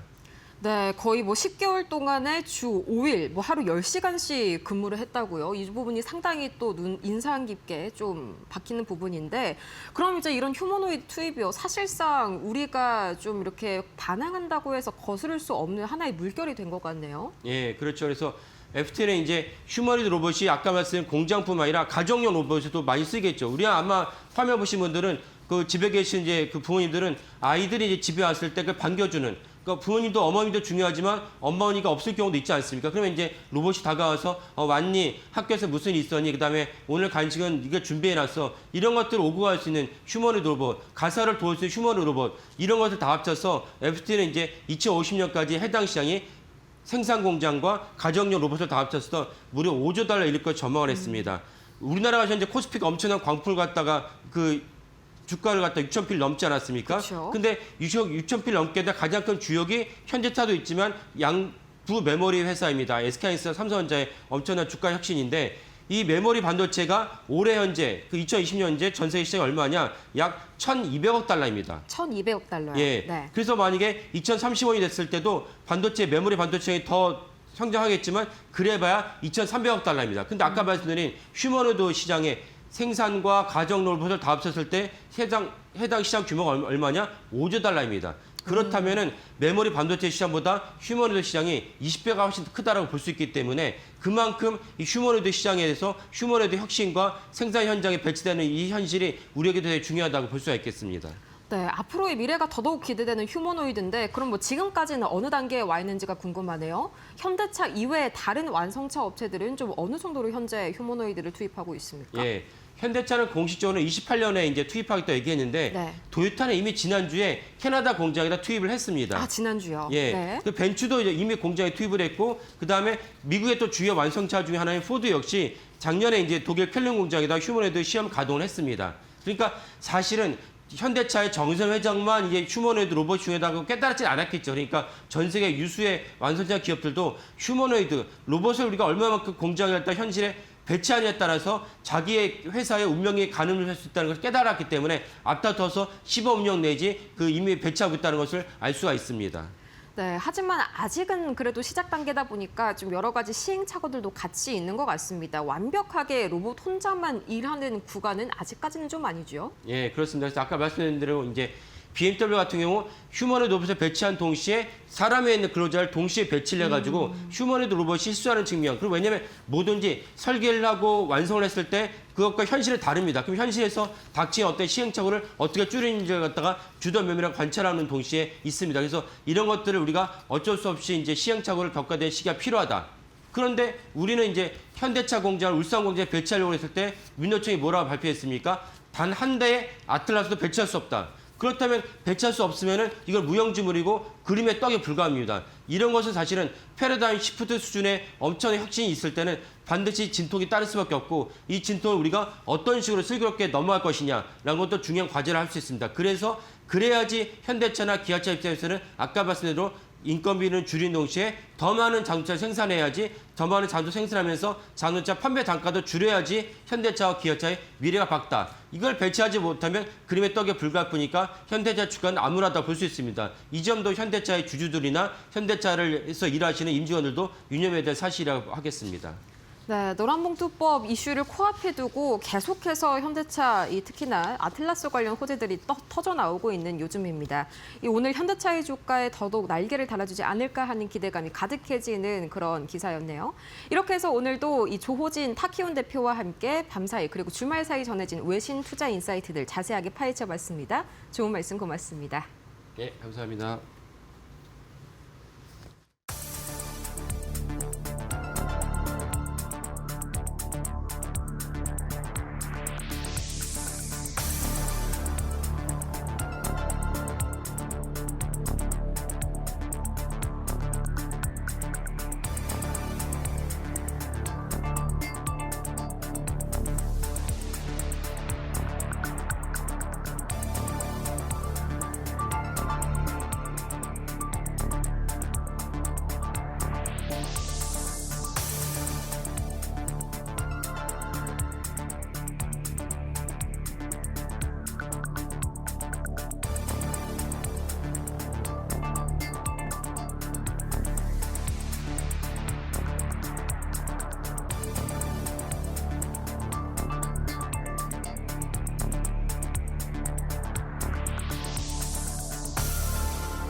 네, 시청자 여러분, 3월 3일 화요일입니다. 3일 연휴 잘 보내셨습니까? 어제는 비가 꽤 좀 많이 왔죠. 날씨가 또 좀 많이 쌀쌀해졌습니다. 참고하시길 바라겠습니다. 네, 오늘 또 이들 신문에 나온 내용들 중심으로 여러분들께 좀 필요하신 내용들, 여러분께 좀 투자하시는 데 도움이 될 만한 내용들 또 4가지 기사 준비를 좀 해봤습니다. 첫 번째 주간 증시 전망입니다. 코스피 질주 멈추나 중동 갈등 최대 변수로 부상했다. 앞서 뭐 자세히 말씀도 들으셨고 오늘 아침에는 특히 이제 뭐 각종 뭐 지상파나 이런 쪽에 뭐 뉴스들 많이 보신 분들도 계실 것 같습니다. 상황이 뭐 이렇게 녹록하다고 볼 수 있는 상황 같지는 않고요. 이제 뭐 개전 초반이기 때문에 아직 방향성을 예측하기는 조금 이를 수 있다는 생각 듭니다. 트럼프 대통령은 예상했던 대로 전면전까지 예고를 좀 하고 있는 그런 상황인데 그 전면전을 예고한다라는 말 자체가 진짜로 뭐 지상군을 대규모로 93년 그 걸프전 때처럼 투입하겠다 이런 거를 의도하는 거는 아닐 거고 지금 올해 중간선거 앞두고 있는 상황에서 그렇게 무리한 수를 두지는 않을 겁니다. 그러니까 그 전에 이제 이런 것 정도를 다 감안을 한 상태에서 이번에 공격을 했을 거라고 좀 볼 수가 있는 거고요. 어쨌든 지금 분위기는 아침에 이제 뉴스도 보셨고 또 오늘 아침에 뉴욕 시장 마감 상황도 보셨겠습니다만 시장에서 생각하는 특히 주말에 우리 이제 아무래도 쉬는 연휴 기간 동안에 나왔던 여러 가지 다양한 뉴스들 보셨을 텐데 굉장히 공포감을 자아내는 뉴스들 많았을 겁니다. 예를 들어 유가가 $150 이상 갈 거다부터 시작을 해서 폭락을 할 거다 등등등 또 그다음에 환율은 1,500원 넘어갈 거다 등등등 이런 식의 공포스러운 내용들의 그런 기사들도 많이 보셨을 텐데요. 기사는 기사입니다. 실제로 시장이 그렇게 가지는 않을 게 분명하고요. 그런 걸 감안하면서 그렇게 시장이 이를테면 환율이 이를테면 달러가 이렇게 급등을 하는 거죠. 달러가 이렇게 오르고 미국의 국채금리도 오르고 이를테면 또 그다음에 유가가 $150 이렇게 가서 급등을 하고 이렇게 가서 도움이 되는 나라는 아무도 없습니다. 전 세계에. 특히 미국이 그렇고요. 그런 걸 전혀 감안하지 상태에서 전쟁을 이렇게 특히 어디를 공격한다라는 거는 이거는 너무 넌센스죠, 이제. 그런 것들 다 감안하고 예를 들어 대표적으로 좀 국제유가 $150 간다라는 거에 근거가 호르무즈의 봉쇄 얘기인데요. 호르무즈를 이란군이 봉쇄하도록 놔두고 이렇게 작전을 펼쳤겠습니까? 그렇게 해서 국제유가 $150 올라가면 미국한테 도움될 거 하나도 없는데. 그러니까 그동안에 주말에나 그동안에 이런 일들이 있을 때마다 나오는 그런 약간 공포감을 조성하는 뉴스에 흔들리실 필요는 없다라는 생각이 들고요. 그래서 이번 주에도 코스피 질주 멈추라라고 제목을 다르긴 했지만은 코스피 질주가 멈출 그런 여지는 상당히 제한적이다. 이렇게 좀 일단 먼저 시장 얘기부터 좀 말씀을 좀 드릴 수가 있겠습니다. 기본적으로 여의도에서 나오는 주말 사이에 나온 그 증권사들의 전망들도 대부분 다 단기 조정은 불가피하나 중장기는 별 문제 없다라는데 100% 다 내용들이 좀 일치하는 그런 모습이고요. 특히 이제 잘 아시는 것처럼 고객탁금이 110조 원 육박하고 있는 상황, 또 신용융자가 32조, 33조에 가까워 있는 정도로 시장에 돈이 이렇게 엄청나게 들어와 있는 상태에서 과연 이 정도 내용을 가지고 시장과 직접적인 내용이 아닌 이 내용을 가지고 과연 투자자들이 이렇게 되니까 미국이랑 이스라엘이 이란을 공격을 했고 이란이 여기저기 온 사방에다가 미사일을 쏘고 그러니까 반도체 주가가 급락을 할 거다 이렇게 생각하는 사람들이 있을까요? 별로 없을 것 같은데요. 그러니까 펀더멘털과는 사실은 관계없고 노이즈 차원으로 이번 사태는 보시면 될 것 같은데 단기적으로 조정의 빌미는 분명히 될 수 있다. 왜냐하면 워낙에 빨리 달려왔지 않습니까? 그래서 이번 주에 6천선을 이게 사실 6천선이 무슨 기술적으로 대단한 무슨 어떤 의미가 있는 선은 아니지만 심리적인 게 좀 있죠. 6천선을 지지하느냐 여부 이번 주에 분명히 상당히 좀 어떤 중요한 변곡점이 될 거는 맞습니다. 하지만 그렇다고 해서 시장이 갑자기 5천선대 초중반까지 이렇게 내려가거나 이럴 일은 없다라는 게 전반적인 전문가들의 판단이다라는 거 감안하시길 바라겠고요. 오늘 아침에 뉴욕 시장도 이렇게 예상했던 것보다 괜찮은 결과를 내놨던 거는 역시 이제 그동안의 과거 학습 효과가 있는 겁니다. 2차 세계대전 이후에도 그렇고 가까이로는 2000년대 이후에 나타난 여러 가지 이를테면 그 걸프전을 비롯한 이런 국지적인 전쟁이 벌어졌을 때 시장이 단기적으로는 분명히 하락을 했는데 대부분 다 한 달 이후에는 플러스로 돌아섰다라는 그런 전례가 있기 때문에 이번에도 그럴 것이다라는 학습 효과도 또 있거든요. 그런 점들 감안하고 다만 유가는 오늘 7.5%가 급등을 하긴 했죠. 근데 이 급등세가 과연 계속 될 거냐 여부를 한번 보실 필요가 있을 것 같습니다. 그렇지 않는다 그러면 그리고 또 과거와는 그 에너지 수급 문제가 좀 바뀌었죠. 지금은 전기차도 많이 돌아다니고 그다음에 이제 원유를 대체해서 가스, 그러니까 LNG를 또 많이 쓰는 나라들이 많습니다.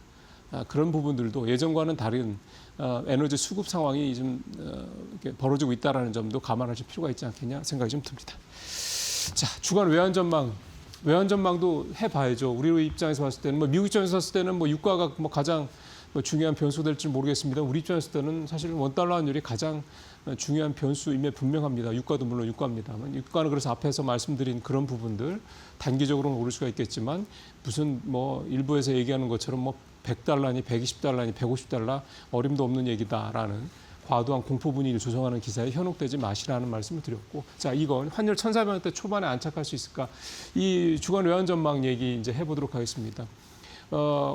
지난주에 원달러율이요, 장중에 26일이었을 겁니다. 26일에 장중한테 1,419원까지 떨어졌습니다. 이게 근 4개월만, 3개월 좀 넘는 거죠. 한 4개월 정도 만에 가장 낮은 수치까지 환율이 떨어진 상황이었는데, 이렇게 환율이 떨어진 거는 뭐 이미 익히 여러분들 아시는 것처럼 외국인들 뭐 많이 들어온 것도 있고, 외국인들이 지금 패시브 자금들이 들어오는 것도 있고, 서학개미들 자금이 국내에 들어오는 것도 있고, 그다음에 뭐 정부의 계속된 어떤 관리도 좀 있을 거고 등등등 이런 부분들이 있고, 기본적으로 이제 시장이 좀 좋은 측면들이 좀 분명히 있는 거고요.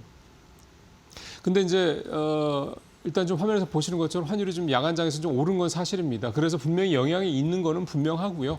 이게 이제 계속 갈 거냐 말 거냐, 그러니까 1,450원, 60원, 80원 또 이렇게 갈 거냐 말 거냐, 이 부분에 대한 이제 예상을 이제 해봐야 될 타이밍인데, 이렇게 다시 1,480원, 90원, 1,500원 근처까지 갈 것 같지는 않다라는 전망들이 좀 많다라는 겁니다. 가장 이렇게 전망이 나오는 가장 큰 이유는 일단 수급적인 측면입니다. 그동안에는 이제 우리가 환율이 1,480원 올라가고 막 이럴 때는 수급적으로 계속 좀 쫄리는 상황이었죠. 일단 서학개미들이 계속해서 외국에 나가는 점도 분명히 있고요. 그다음에 기업들이 해외에서 번 돈을 안 풀고 있었습니다. 근데 지난주에 환율이 많이 떨어졌던 이유 중에 하나도 기업들이 달러를 갖고 있던 거를 계속 원달러 환율이 하락을 하니까 시장이 이제 풀기 시작한 겁니다. 갖고 있으면 자기들은 이익이 될 거라고 봤는데 자꾸 떨어지니까 그럼 굳이 갖고 있을 필요가 없는 거죠. 그런 물량이 좀 상당히 좀 있다라는 거죠. 뭐 오늘 이런 이 돌발적인 상황 때문에, 이러한 사태 때문에 또 기업들이 시장에다가 달러를 좀 푸는 거를 조금 멈추거나 홀딩할 수 있죠. 근데 그렇다고 해서 이 환율이 계속해서 올라갈 거야, 이렇게 또 볼 시각은 상당히 제한적이라는 점을 봤을 때는 다시 기업들이 물량을 내놓을 가능성이 있다라는 거고요. 이런 점들로 봤을 때 원달러 환율이 다시 뭐 1,500원대 근처로 갈 상황은 상당히 제한적이다, 이렇게 시장에서는 전문가들이 좀 보고 있습니다. KB 국민은행 보고서가 하나 나온 거를 좀 잠깐 소개를 해드리면요, 시나리오를 3개를 했습니다. 이란 차기 정부의 성향이 어떨 것이냐, 그다음에 무장 세력이 해상 공격을 할 것이냐, 그다음에 중동 선유 공급이 차질이 빚어질 것이냐, 이게 또 장기화될 것이냐, 이렇게 3가지 변수들을 얘기를 했는데, 이렇게 되면 최악의 경우 환율이 1,540원까지 오를 수 있다. 이거는 최악의 상황이고, 그 최상의 상황을 봤을 때는 1,400원대 초반, 그러니까 현재 수준으로 다시, 그러니까 지난주 수준으로 지금 1,450원대까지 올라갔던 환율이 내려올 것이다, 이런 전망도 좀 내놓고 있습니다. 뭐 이 3가지 변수 중에서 뭐 다 들어갈 수도 있고 안 들어갈 수 있는 상황도 있죠. 현재로서 봤을 때는 이런 차기 정부의 성향이 과연 이제 지금 차기로 유력한 그런 유력 인사는 뭐 미국한테 굴복하지 않겠다, 이렇게 얘기하는 사람도 있습니다만, 또 다른 한 유력한 인사는 오만을 통해서 미국과 협상을 시도하겠다, 그런 기사도 좀 들어오고 있습니다. 그러니까 아직은 누가 차기 정부의 정권을 장악할지 아직 모르는 상황이죠. 그런 부분들을 좀 감안해야 될 것 같고요. 무장 세력 해상 공격, 특히 호르무즈 해협 봉쇄 같은 건은 호르무즈 해협을 봉쇄할 수 있도록 놔두고 이 작전을 시작하지는 않았을 것이 분명하기 때문에 뭐 그런 부분들에 대한 대비가 있지 않을까 생각됩니다. 어쨌든 유가 이 부분이 뭐 그 장기화되지만 않는다면, 유가 급등이 장기화되지만 않는다면 지금까지 뭐 지나가는 상황들을 봤을 때 그렇게까지 글로벌 경제나 또 글로벌 뭐 금융시장이나 크게 흔들리거나 굉장히 좀 심한 상황, 안 좋은 분위기로 갈 상황은 상당히 제한적이다, 이렇게 보실 필요가 있겠습니다. 자, 3번째 기사가 보죠. 불장 코스피 하루 거래대금 30조 원. 표 한번 볼까요? 1월 달에 하루 평균 거래대금이 27조까지 올라갔습니다. 이게 2월 달에 32조를 넘어섰고요. 그다음에 개인 투자자 하루 평균 순매수 규모도 1월 달에 7천억 대였던 게 2월 달에는 8,200억 근처까지 좀 올라오는 모습을 보였습니다.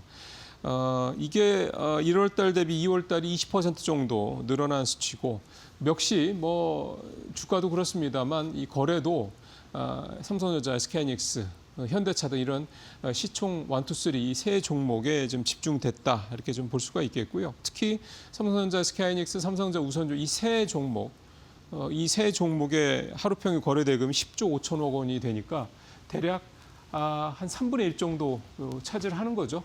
그러니까 이 세 종목 가지고 3분의 1을 거래를 차지하는 거니까 사실은 쏠림이 있는 건 분명합니다. 그다음에 개인 투자자들 좀 말씀드릴 이렇게 좀 됐고, 그다음에 이렇게 개인 투자들이 활발하게 주식시장에 이게 참여를 하다 보니까 역시 손바뀜, 그러니까 회전율이라고 그러죠. 이것도 상당히 좀 올라가고 있는 그런 상황인데 2월 달에 코스피 시장의 회전율이 28%.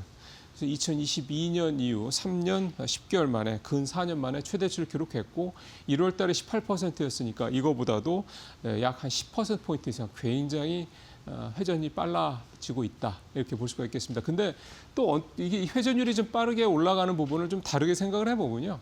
시장의 어떤 그 주도 섹터나 주도 종목들이 변화하겠다는 얘기도 됩니다. 앞서 말씀드리면 이 주요 3가지 종목 중심으로 시장이 돌아가긴 하는데 그 외에 나머지 그 주도 섹터들, 소위 말해서 이제 뭐 조방 원전이라든가 뭐 이런 쪽들은 사실은 순환매가 계속 돌고 있지 않습니까? 그러다 보니까 그런 종목들 때문에, 그러니까 기본적으로 반도체와 반도체 종목들은 딱 뭐 절반 정도 좀 이렇게 포트폴리오에 딱 해놓고 그 나머지 거래 투자 금액을 가지고 이렇게 순환매가 돌고 있는 이런 섹터들 중심으로 좀 굉장히 좀 트레이딩을 빠르게 하고 있다. 이렇게 해석도 해볼 수 있다라는 생각도 좀 듭니다. 자, 마지막으로 펀드 와치 좀 보죠. 뭐 지난주는 뭐 보시는 것처럼 반도체 주였습니다. 표 보시는 것처럼 뭐 삼성전자 SK하이닉스 목표가 이 얘기도 좀 나왔는데요. 지난주에 이 삼성전자 SK하이닉스 두 종목을 담고 있는 ETF 상품들의 이 수익률이 뭐 확실했습니다. 일단 1위는 미래에셋 자산운용의 타이거 200 IT 레버리지 ETF인데 이거 레버리지 상품이죠. 요거가 41%. 일주일에 ETF 아무리 레버리지만 41%가 나온다는 거. 레버리지를 아니라고 그래도 한 20% 낮다는 얘기가 되는 거잖아요. 엄청난 거죠. 그다음에 2위가 타이거 반도체 탑10 레버리지. 이것도 레버리지 상품인데 이거가 35%. 그다음에 삼성자산운용의 코덱스 반도체 레버리지. 이거가 30% 가까이. 그러니까 1, 2, 3가 다 레버리지 반도체 관련 레버리지 상품들. 30%에서 40% 정도 엄청난 수익을 좀 냈다고 볼 수가 있겠고요. 그다음에 다 레버리지네요. 하나자산운용의 레버리지 인덱스 펀드가 29%, 그다음에 KB자산운용의 KB스타코리아 레버리지가 역시 26%. 예, 수익률도 사실은 상당히 좀 높은데 다 레버리지 상품이라는 공통적인 특징이 있습니다. 장이 좀 이렇게 지수가 가파르게 오르면서 투자자분들 중에서 이 레버리지 ETF 상품에 투자하신 분들도 상당히 좀 크게 늘고 있구나, 그렇게 많구나라는 생각도 좀 드는데 레버리지는 뭐 늘 말씀드리지만 항상 이 추세가 확실하지 않으면 굉장히 여러 가지로 좀 손실이 커질 수 있다는 점 늘 감안하실 필요가 있겠습니다. 지난주에 국내 주식형 펀드 일주일 평균 수익률도 10%가 넘었습니다. 대단한 그런 한 주였던 것 같습니다. 마치도록 하겠습니다.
연휴 사이에 중동발 충격이 전해지면서 글로벌 금융 증시가 좀 크게 흔들렸습니다.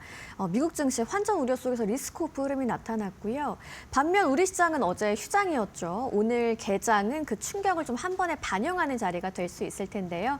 위기가 될지 기회가 될지 오늘 이영훈 IM증권 서울금융센터 이사님과 이야기 나눠보겠습니다. 어서 오세요. 네, 안녕하십니까. 네, 연휴 보내고 또 오랜만에 뵙니다. 네.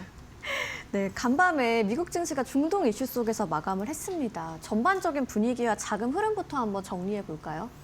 일단 중동발 뭐 전쟁이라고 표현을 안 하니까 어쨌든 이슈가 터지고 난 뒤에 역시 미국도 낙폭을 한 1%대 중반 정도까지 키워가면서 출발을 했다가 네. 이게 이제 장기전으로 진행되지 않을 것 같다라는 기대감 네. 이런 것들이 좀 수급을 좀 다시 끌어들이면서 지수는 좀 어느 정도 반등을 하면서 보합권 혼조에서 좀 끝이 난 것 같고요. 막판을 회복이 좀 됐죠. 네.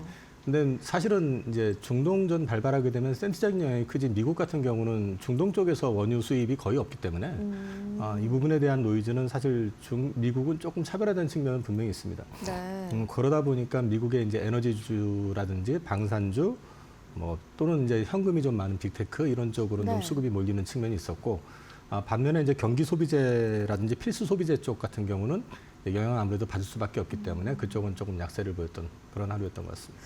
네, 뭐 전형적으로 뭐 전쟁 수혜와 유가 피해 업종들이 좀 극명하게 갈리는 것 같았는데 지정학적 리스크가 부각되다 보니까 위험 자산 비중 줄이는 흐름이 나타났다라고 정리해 볼 수 있을까요? 근데 아직까지는 뭐 그 정도까지는 아니고요. 네. 다만 이제 채권 시장이 주식 시장보다는 약간 좀 불안함을 좀 더 보여주는 측면은 분명히 있는데 아직까지 그 미국에서도 이게 단기적으로 끝날 거다라는 기대감은 그동안의 과거 패턴을 봤을 때는 네. 장기화된 적이 없었기 때문에 그런 건데 또 오늘 새벽에 출근하면서 보니까 이제 얘기 나왔던 걸 보면 지상군 투입 얘기도 또 나오고 하니까 네. 이제 어디까지 진행이 될지는 아직까지는 뭐 예단하기 좀 이른 것 같고 그렇습니다. 알겠습니다. 참 우리가 연휴 보내면서 마음도 푹 쉬었으면 좋았을 텐데 좀 사안이 좀 많이 커졌습니다. 뭐 이번 중동 변수에서 우리가 좀 우선적으로 점검해야 할 부분, 또 오늘 장이 열리면 초반에 좀 관전 포인트는 어떤 게 있을지 좀 말씀해 주시죠. 우리 증시 같은 경우도 당장의 환율이 네. 지금 역외 환율이긴 하지만 뭐 1,460원대까지 올라온 것 같은데 그런 모습을 보여주면은 일단 시장 자체는 기본적으로 외국인들은 당연히 매도가 나올 거고요. 네. 그 매도가 나오는 걸 갖다가 이제 국내 내부 수급이 어느 정도 받쳐주느냐의 싸움일 것 같은데 사실 근데 지난주까지 우리나라 증시도 사실 열풍이 불다시피 네. 하면서 코스피 같은 경우는 엄청 많이 올랐었잖아요. 거기에 따른 또 조정이 필요한 시점에서 같이 나온 거기 때문에 어떻게 보면은 조정을 받아야 될 타이밍에서 이런 것들이 나온 걸 수도 있다라는 측면에서 본다면은 이번 기간이 아주 장기화만 되지 않는다면은 적절한 조정을 주는 어떤 시간이 되지 않을까 싶습니다. 뭐 과거에 있었던 중동 리스크들 보면 좀 중기적인 노이즈 사례가 많지 않았나요? 어떤 중기적으로 좀 노이즈 사례가 많았던 것 같아요. 그런데 이게 작년에도 사실은 이란 쪽에 폭격을 가했었잖아요. 네. 근데 이제 그 중간에 이제 협상을 통해서 또는 이제 공격을 일시적으로 그치면서 마무리가 됐는데 이번 같은 경우는 지금 보면은 이란 쪽에서 지금 미국을 타겟으로 이제 공격을 시작을 했고 네.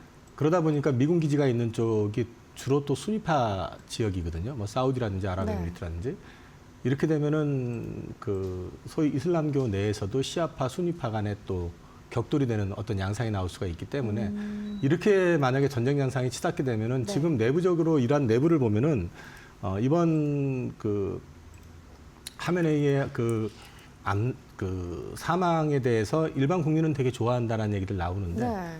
이게 종교 전쟁으로 비화가 될 경우에는 또 어떤 양상이 나올지 모른다는 거죠. 그래서 지금은 사실 좀 이렇게 결정적으로 뭘 정해가지고 말씀드리긴 조심스러운 네. 측면이 좀 있어요. 근데 다만 한 가지 그 이란도 수십 년간의 그 뭐라고 그러죠? 종교 치하 속에 독재 비슷한 어떤 흐름이 왔었기 때문에 그런 어떤 패턴이라고 한다면 대체적으로 그 정권이 대체적으로 보면은 내부가 이렇게 밖으로 보여지는 것보다는 많이 약해져 있을 가능성도 있어요.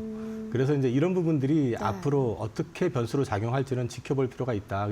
다만 지금 미국 행정부 입장에서도 최소 한 달 얘기를 했었기 때문에 네. 시간이 아직은 좀 많이 남아 있기 때문에 이걸 예단해서 접근하는 것보다는 좀 차분히 지켜보실 필요가 있다. 그렇게 말씀드리겠습니다. 알겠습니다. 뭐 결국 방향을 지금 시점에서 단정하기보다는 좀 대응에 집중해야 될 구간이겠네요. 어차피 우리가 이거 발생할 거라고 생각 못 했던 거잖아요. 그렇죠. 그리고 이제 발생된 상황이면 이것 때문에 전쟁 났으니 어떻게 해야 돼? 막 이렇게 조급해 하시는 것보다는 네.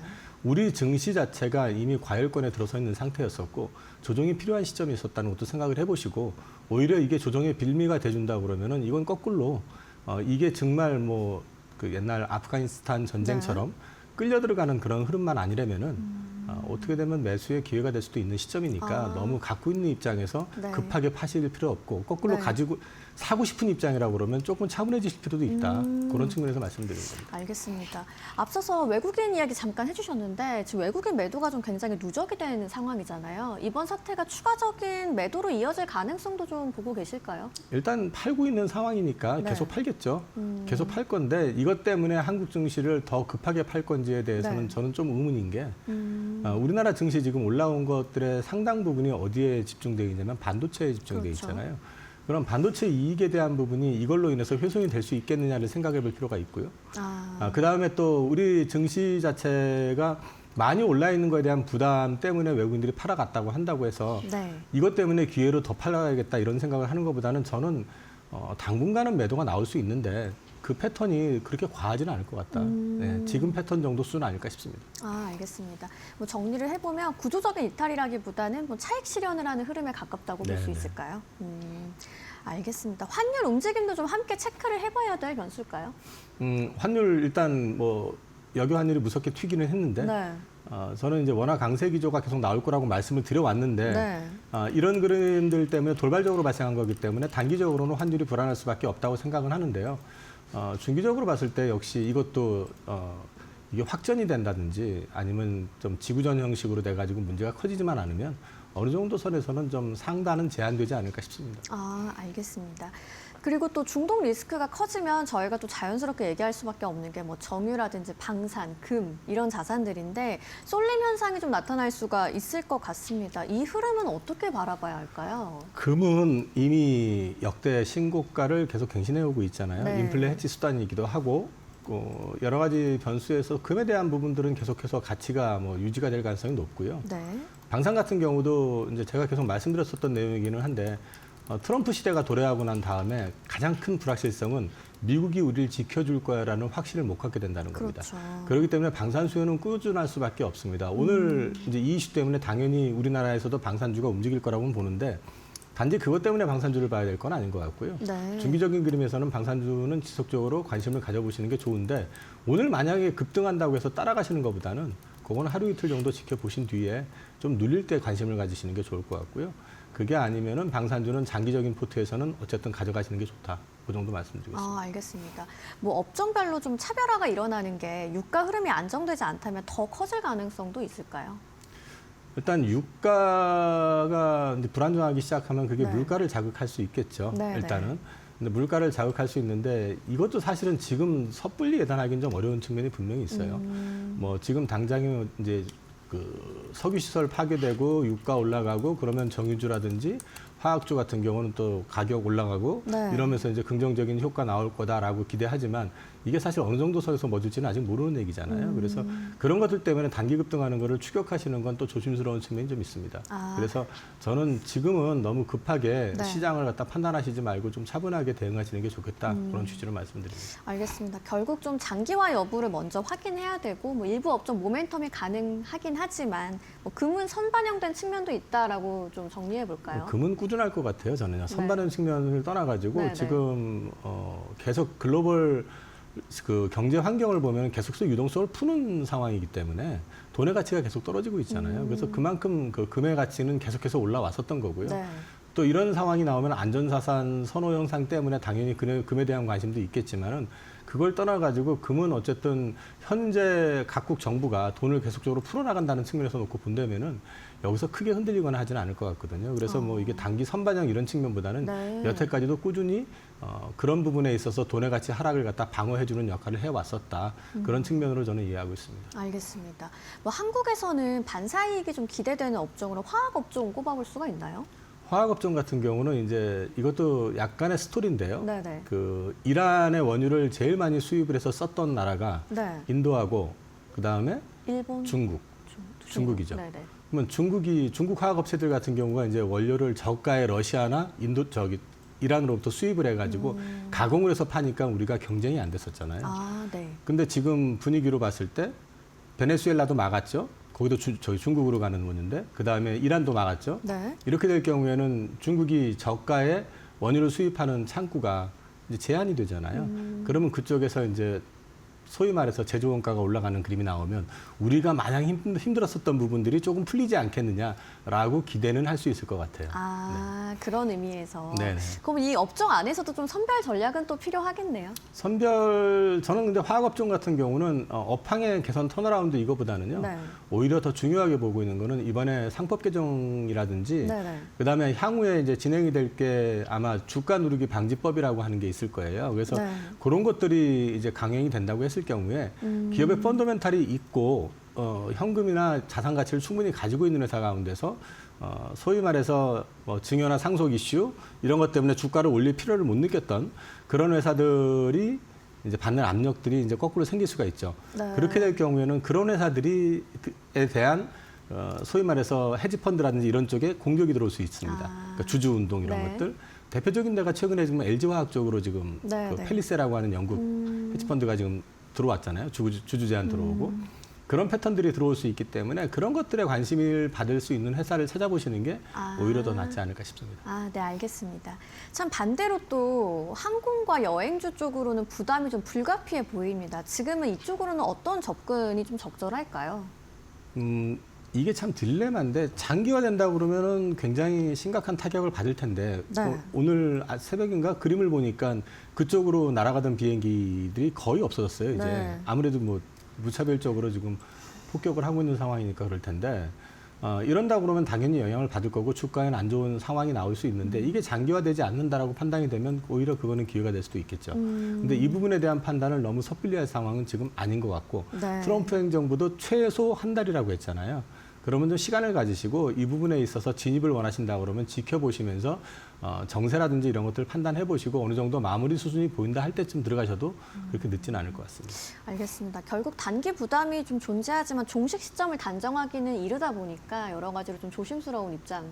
네, 이신 거죠. 네네. 알겠습니다.